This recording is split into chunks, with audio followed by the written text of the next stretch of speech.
Welcome to the Technically Diverse Podcast.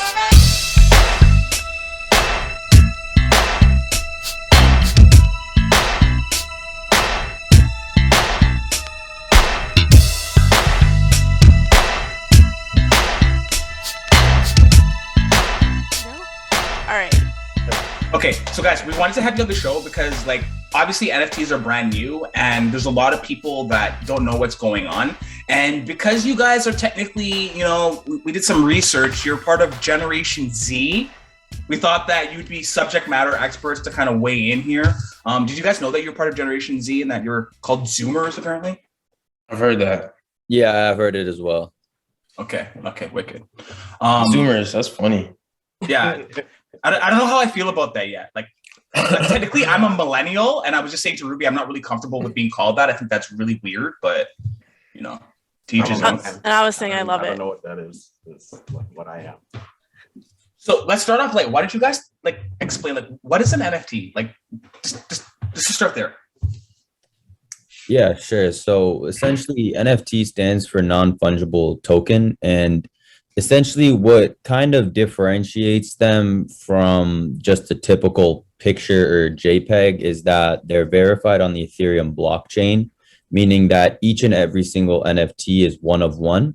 And once you've bought and minted, or, anyway, kind of transferred into an NFT into your MetaMask, which is essentially your wallet for holding all types of cryptos and NFTs, then if it'll be verified on the Ethereum blockchain, and it'll be completely and utterly yours, essentially, and not copyable, and you have every right to that NFT. And that's kind of what drives the value up in a sense of that, because it's, for an example, it's kind of like, would you rather have the Mona Lisa or a screenshot of the Mona Lisa? And that's kind of what is NFTs, and that's what they're bringing on to Web3, which would be the upgraded version of just the internet and what we're used to so far right now. And yeah, that's really the gist of it in the most simplistic terms, is just the idea of it being one of one and verified on the Ethereum blockchain, which kind of grants you sole ownership of that particular token. Daniel, there's a few things that you had mentioned in there that I think may need some explanation. So you had talked about the Ethereum blockchain, right? So for a lot of the beginners out there, if you can explain that to them, and also minting, right? So what is minting, and I guess some of the process on that, right? So either one of you answer. Ayden, do you want to do? All right. So I'll just piggyback off what Daniel was saying, what an NFT is. NFT is an item. You can think of it as a token that goes on a public ledger where everybody has access to, and everybody can see who's interacting with what and who holds what. It's just it's a public wallet. It's as if you walked around with your wallet open and everyone can see what you have, and you can see who's trading with what. So tokens. Yeah, tokens. A token could be an NFT. It could be a decimal of a coin. It's anything that you can hold on your public ledger. So essentially, all these collectibles, as long as they're linked back to a wallet of some sort, then that is that what makes it the NFT? Or is an NFT just a category of an asset? It's an asset category. Yeah, NFTs are built on blockchain. So think of a blockchain as a world. You ever played Minecraft?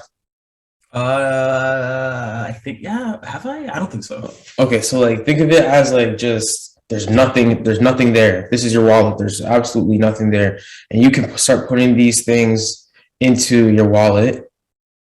And as you do that, it's verified on the blockchain. Everyone can see your activity, so nothing fishy can happen. You can't go through loopholes and stuff because it's all public.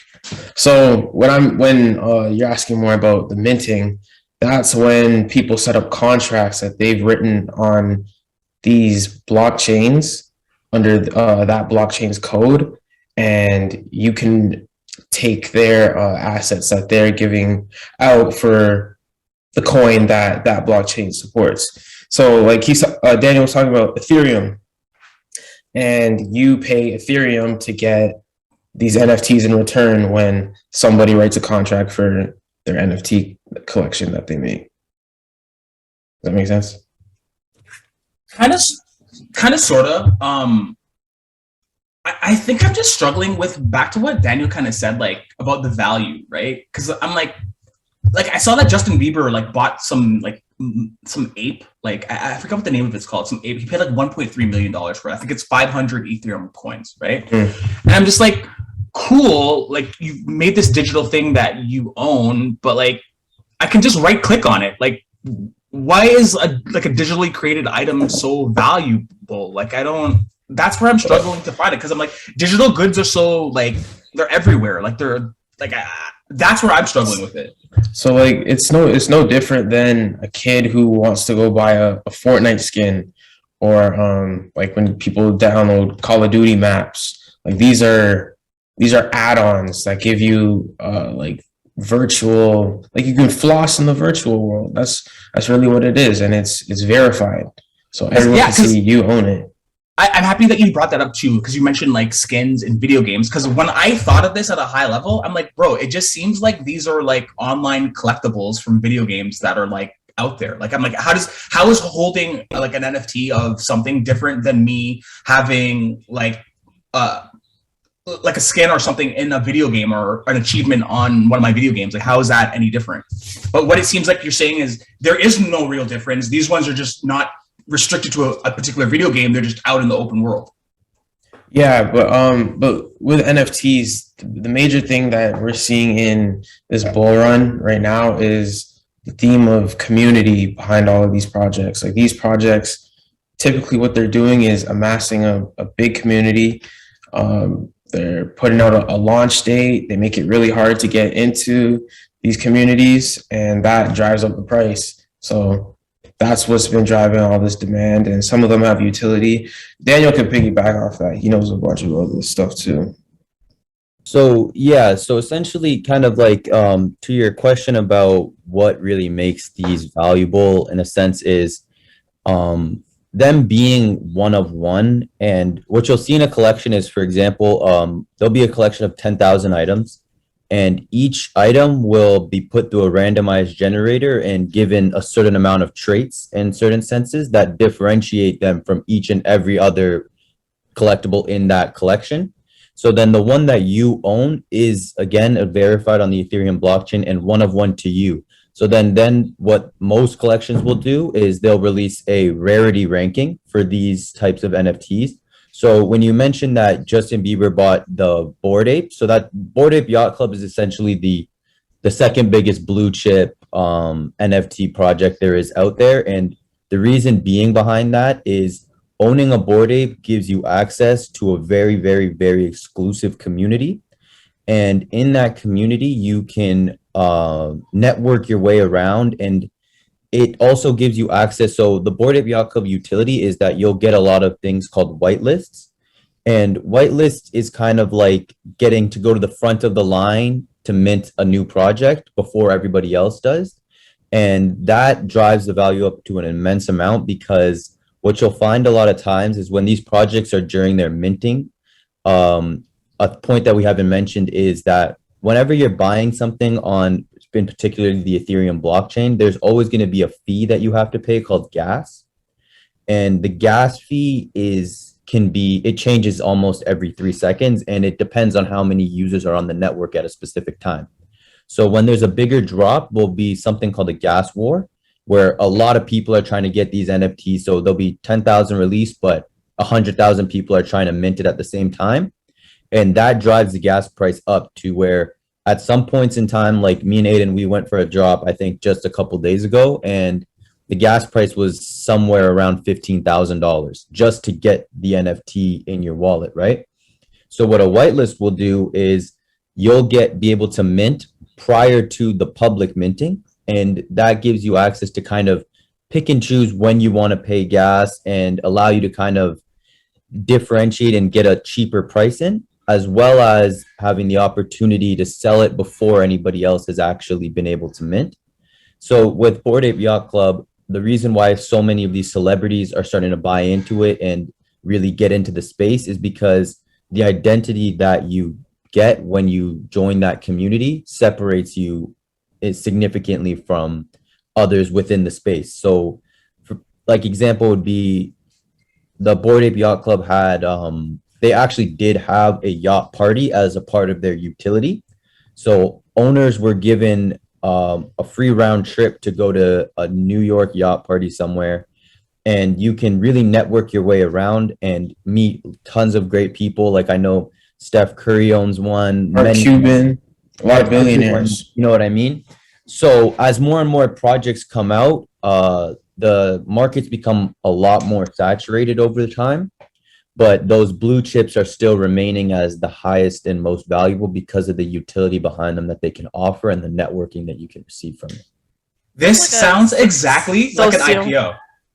Like it sounds like an IPO. It is. It sounds like the exclusivity that you're talking about. It sounds like if a company's having an IPO and I'm an early investor to get in, and because I'm an early investor, I get a stock that's worth a lot more than what it would be in the market. And because I'm in this community of people that are part of these IPOs, I get exposed to other companies, and it gives me an opportunity to get to the front of the line and get more of these stocks that are up and coming.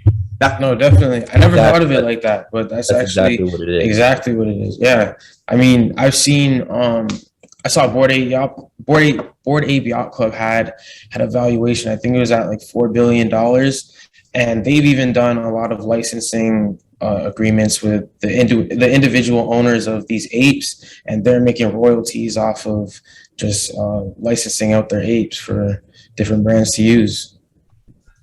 Yeah, and that's an important aspect to it, as not every NFT allows this, but Bored Ape Yacht Club and specifically what they're allowing their users to do is to actually monetize off of their NFTs. So, for example, me and Ayden followed this guy named Franelations, who's been in the space for a really long time and happens to own a few of them.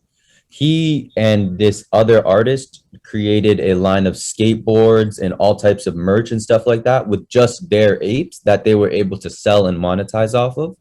And, you know, just having access to be able to do that is another additional aspect of utility in addition to that IPO process that you mentioned. So, you know what I mean? Like there's a lot of these, just these little bits and pieces of utility that all add up together into one purchase that gives the user a lot of access to be able to make a lot of money off of that. It just sounds like, what I was going to say before was like, it seems like a socioeconomic, like again, it's an opportunity for the rich to get in, to get richer. It's like a whole other community.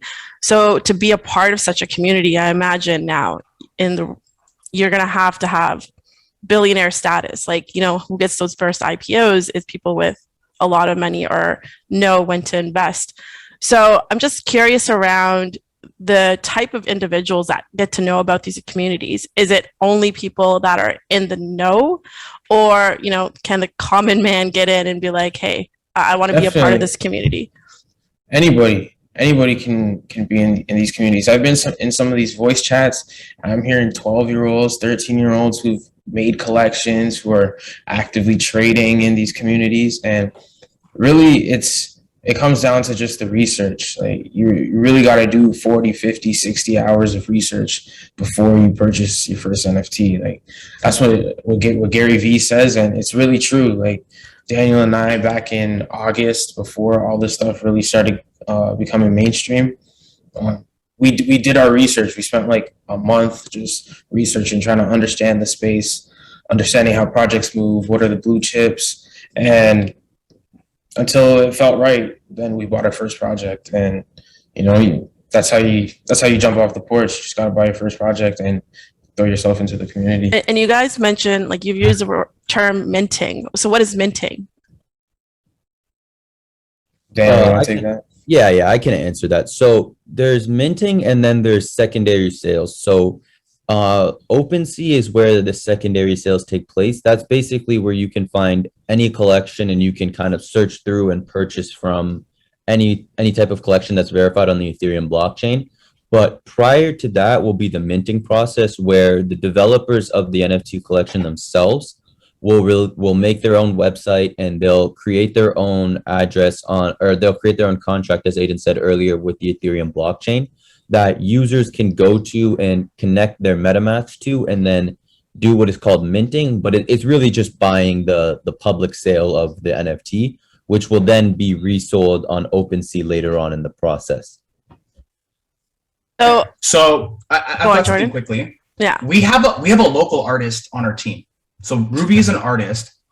How would we go about like releasing an NFT collection for her? Like, could we potentially release one with her and create value? Like, how would we go about that? Very, very easily. Like, there's collections popping up day by day, every single day. And the thing about the NFT space that's so amazing is almost anyone is really able to make money. So I know you guys mentioned earlier that it was kind of like a billionaire status thing. It's not really gotten to that point yet. I do feel as if later in time, as the market becomes more and more saturated and these become more and more in the eye of the public, like for example, during the Super Bowl, there've already been an NFT collection that's partnered with them.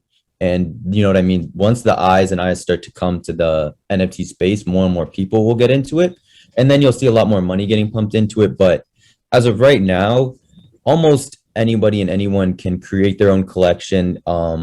Basically, all you really have to do is get your contract ready, create a website, and then the most crucial aspect of it really comes down to kind of like the roadmap and the team. That's what a lot of people look for. So the roadmap is kind of just like a skeleton of what you plan to do in the future with the project. And basically what they'll say is, once we've minted to this percentage, so they'll go by percentages. So they'll say 10% of the collection is minted. We'll use that 10% for this. Or example, sometimes a collection will do like merch. And then once they reach 50% of the collection sold out, they'll start to look towards creating some type of play to earn game or something like that. And, you know, people will look at these roadmaps and see, okay, how can I think about this either in the long term or the short term? And then they'll go and check out the Discord, which is where they want to see how you guys have built a community. You know what I mean?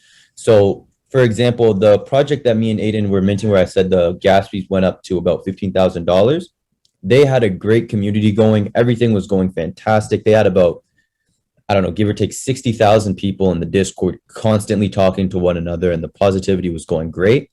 And then just a few days before the mint, something came out about the creator saying something inappropriately towards women back in the day, and the project dumped out completely because the community yeah, exactly. The community noticed that there was something wrong, and then there's the term in this community is called FUD, where people are just negatively talking in the chat, and when a newcomer comes into the chat and sees that, they're like, oh, well, I don't want to mint now. You know what I mean?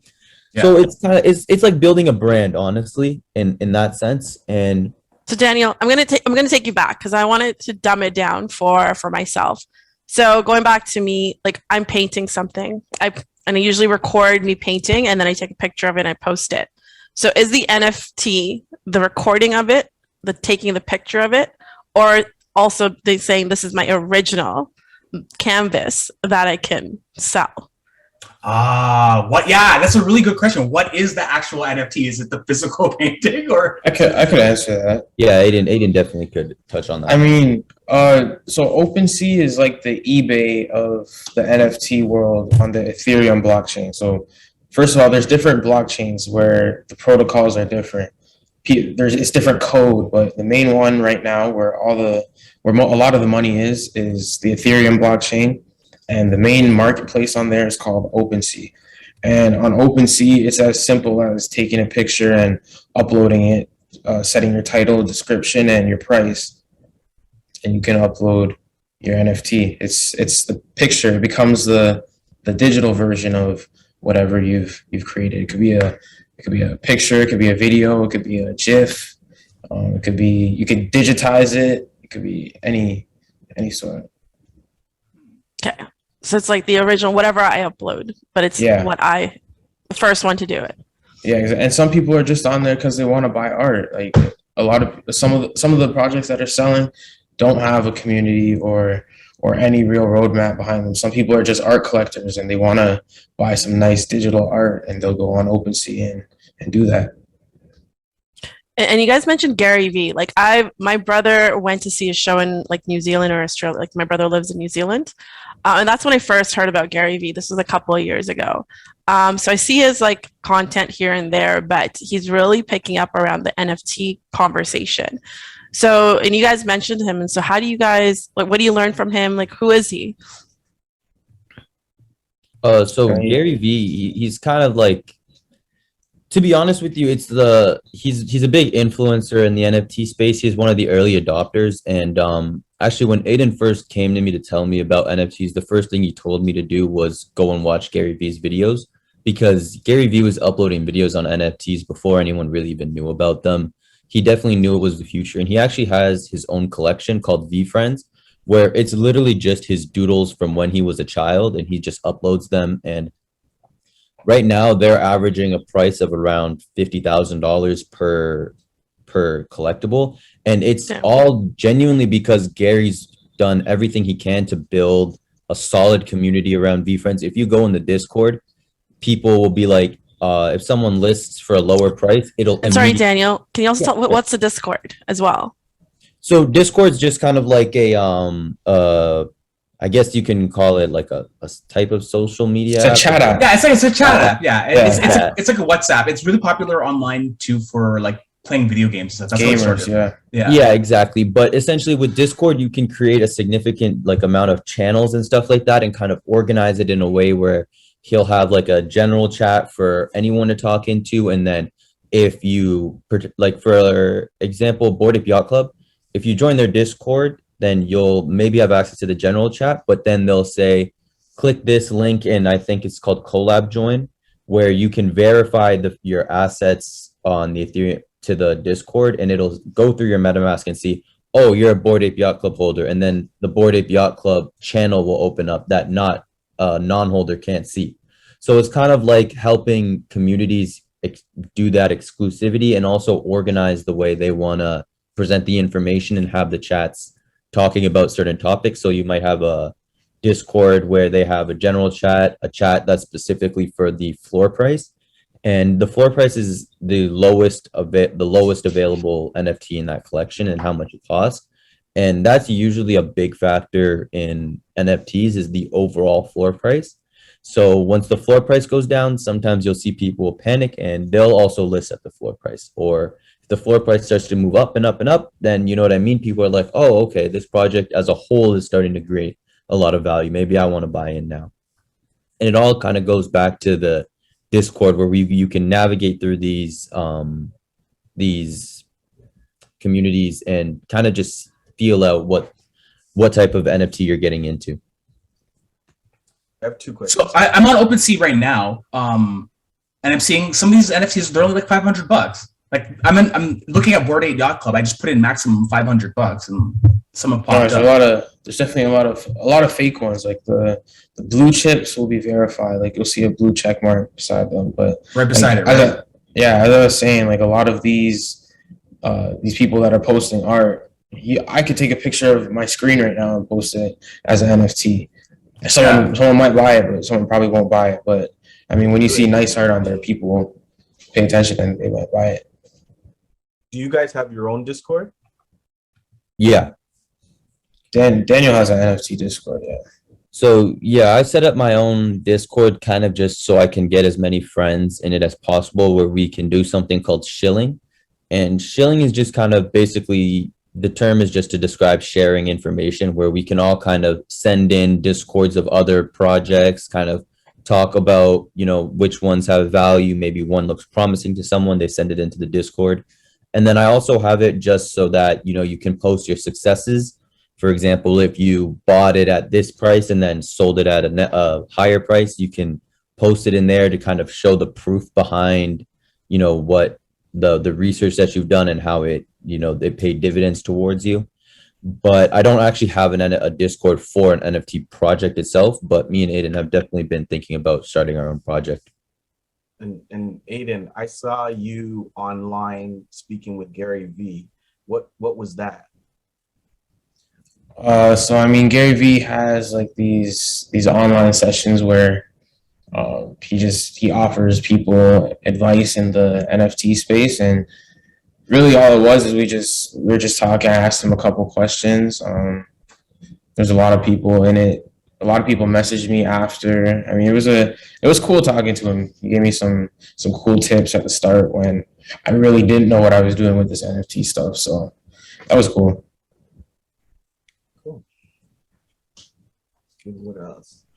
I would imagine there's a lot of scams going on because you mentioned that, you know, you could just take a picture, right? And I think even as someone who's curious about NFTs, like just now I was saying, you know, I was on OpenSea, is looking like I could just log in and buy something, but like you said, like it could just be a scam, like it could just be a picture. So what are some tips and pitfalls that you guys have kind of discovered that could lead to someone getting scammed? Like how do you avoid being scammed? There's a lot of ways. A lot of people say to get a hardware wallet. I actually need to get a hardware wallet. It's like a physical wallet, so your money's not sitting in a Google Chrome extension. They say when you're in these Discords where you should never click the links that people send because there's going to be a lot of scammers. I wouldn't say buying off OpenSea is a scam itself. You really just have to become familiar with how the space works, and then you'll learn to see what's a scam and what's not a scam. Yeah, and to piggyback on Aiden, the one thing that's kind of like a big issue in the NFT space right now are rugs, which is essentially what some worst people in this world will do is they'll create a collection, they'll set up the mint process and all that. But so as Aiden said, when you're buying and minting, you're essentially taking assets from the developer's wallet and in exchange for Ethereum, right? So what they'll do is they'll take all the Ethereum, shut down the website, shut down the Discord, and just walk away with all the money. Yeah. And that's where you kind of have to look for the red flags within the website and, you know, the team. There's something called doxing, which kind of means, is the team showing themselves like as who they are? Do they have their social media links on the website? Do they have, like, can you go and see who these people are? And that just kind of adds a little bit of more reassurance. But a lot of times the teams won't be doxed. You'll just see like their name as the developer or something like that with no social media or anything like that, which is why it's so easy for certain projects to rug, because there's no traceable person to go after, you know what I mean? So they just kind of have their wallet, they take that money, transfer it to a separate wallet, and it's gone for good. Where, you know, that's where that research aspect comes down to it, where you kind of have to put in your 40, 50, 60 hours and really understand each and every aspect of the space before you get into it. Because a lot of people right now are trying to take advantage of these new people in the space. For example, earlier today, one of my projects was getting pumped up, as in like a big influencer bought into the project and everyone noticed it. So everyone started buying. And then someone posted a link in the Discord itself and said, well, here's a rare one, I have it for sale. And the link actually turned out to be fake, and someone did get scammed, and they ended up sending money to a completely different address that had nothing to do with the project. So that's where it kind of goes back to that aspect of, you know, don't click any links within the Discord. And most of the time what a team will do is they'll have an official links channel, and they'll specifically say within that channel, the team will never contact you via private DMs, like, you know what I mean? Just kind of putting in those precautionary measures. And then that's why it's kind of like, if you do get rugged, it's not like anyone's going to come in to help you. It's just kind of like, well, you should have done the research type of thing. And that's where it kind of gets a bit scary in this space. So it seems like we're really kind of still in the wild west for this, right? Like, just based off what you guys have told me, like I would be intimidated to even start messing around with NFTs, like you said, without doing proper research. So it sounds to me like we're still in that phase where this is going from something a little niche-y to becoming more and more mainstream. And as it becomes more mainstream, I guess, like with anything, there's going to be more controls and like oversight to come in to make sure people don't get scammed and robbed. Because I'm telling you, man, like just based on what you said, it sounds super intimidating just to go in there. And like if I wasn't savvy enough to like talk to you or anything, I could have just hopped into OpenSea right now, ripped out the credit card, and bang, like tried to buy some NFT, and it could have been completely like worthless, or it could have been a scam. So do you guys still think it's in the wild west? Is what I'm saying kind of accurate? Definitely. 100%. Yeah.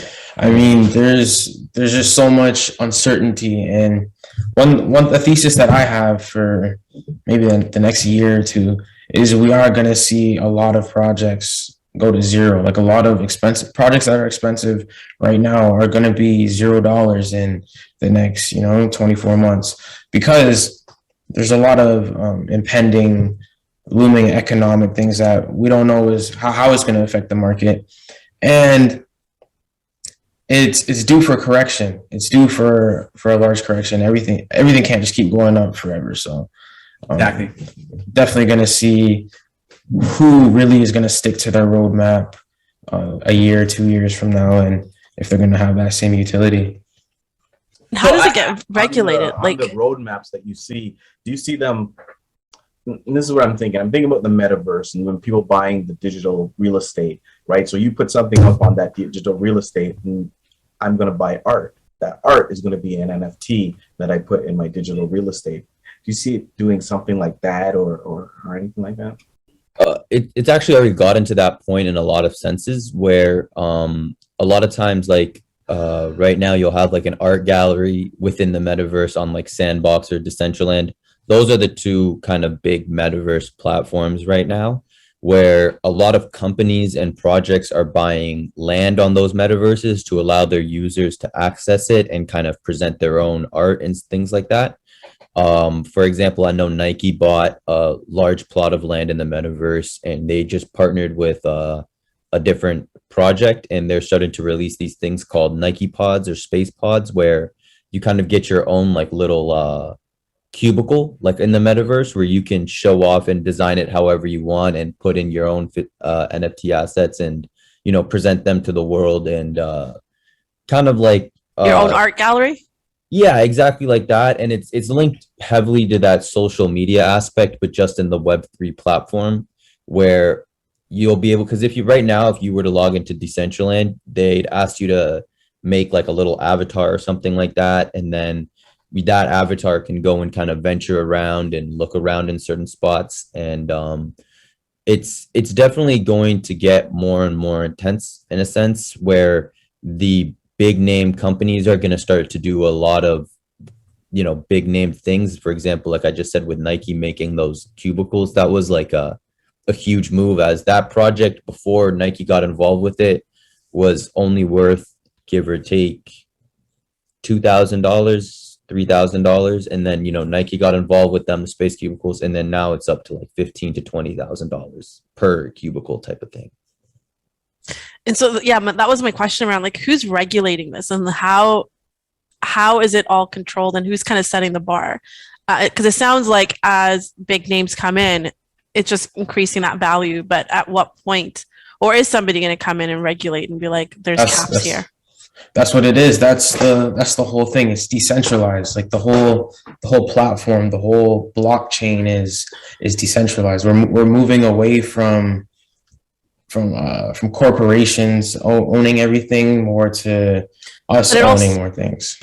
But it sounds like those corporations are the ones that are getting in, and because like you just said, Nike came in and now the value's increased. So are we? I get what you mean. Exactly. I get what you mean. The corporations bring legitimacy, but then at the same time, corporations coming in, it's almost like things aren't changing. Yeah, no, I do understand that, but once again, it's in its infancy stages. We really don't know where this is going to go. This is all very, very speculative right now.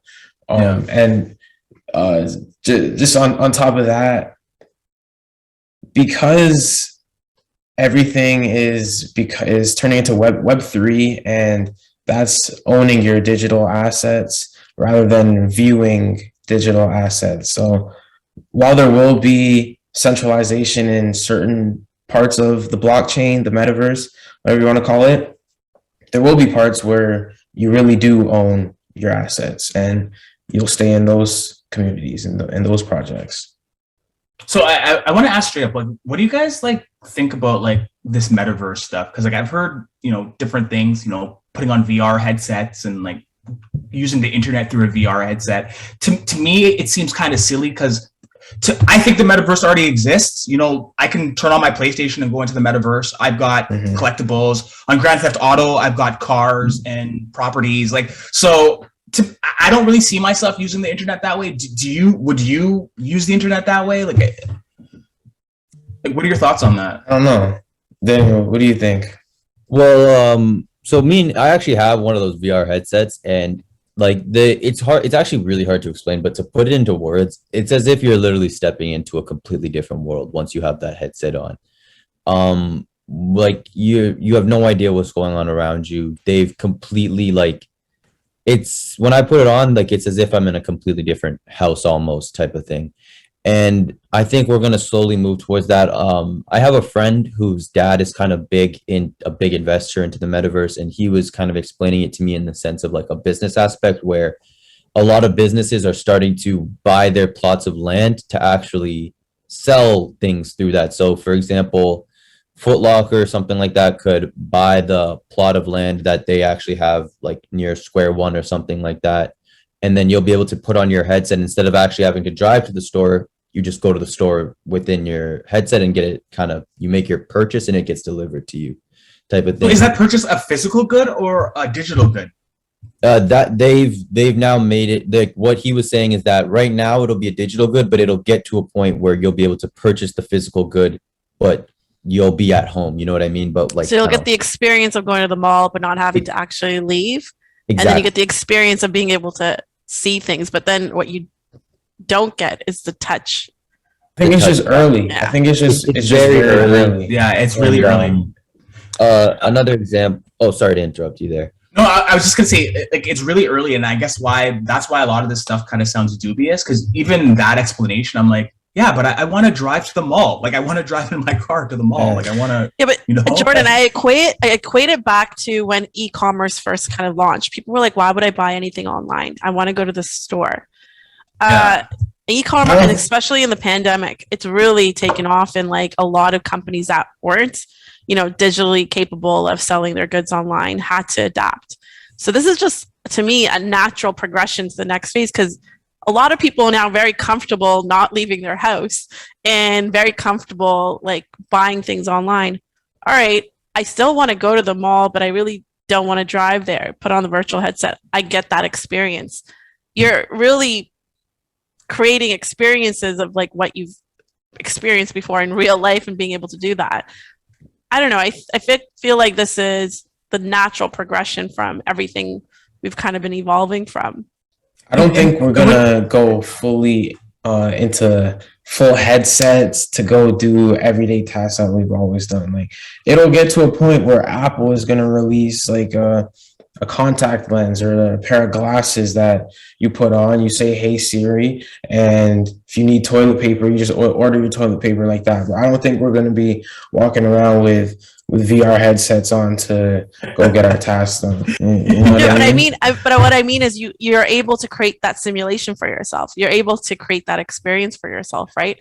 And then ultimately, I don't imagine seeing somebody walk their dog with a virtual headset on, but it's an experience and a simulation you can create for yourself. Yeah, no, I agree with that part. It's interesting. What I take away too is it sounds to me like basically the metaverse would be almost like having an open world video game, but whereas video games now, you're almost if you're playing Horizon Zero Dawn or you're playing a certain video game, you're almost on an island. You're stuck within that game. There's nothing connecting them all together. But it seems like the metaverse would connect all these different games together, and everybody's out in the open, right? Exactly. Somewhat, yeah. Yeah, in a sense, that's really kind of what the metaverse is heading towards. And but like Ayden said with that correction thing, it's so heavily attached to crypto. And you know what I mean? With the crypto prices going up and down, for example, when Ethereum is down, the NFT market actually kind of starts to pump up a little bit because it's cheaper for people to buy Ethereum and then spend it on NFT. Exactly. So then when Ethereum's going up a little bit, you'll see a kind of bit of people become more and more bearish depending on it. So, you know what I mean? With that heavy attachment to crypto, it comes down to that kind of correction coming in. And then, you know what I mean? That's what Ayden was really referring to in that sense, I believe, at least. Correct me if I'm wrong, Ayden.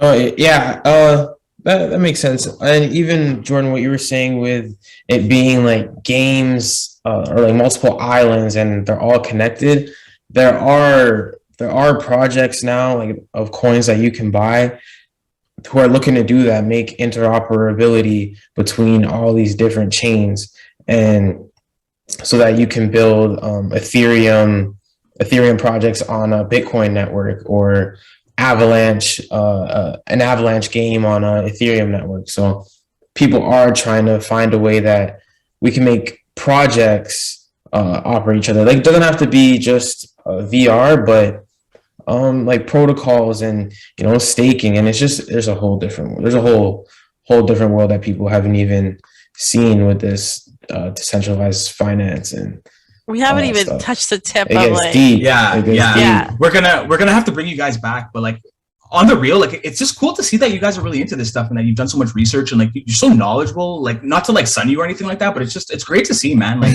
it's so cool. Like Thanks. Thank you.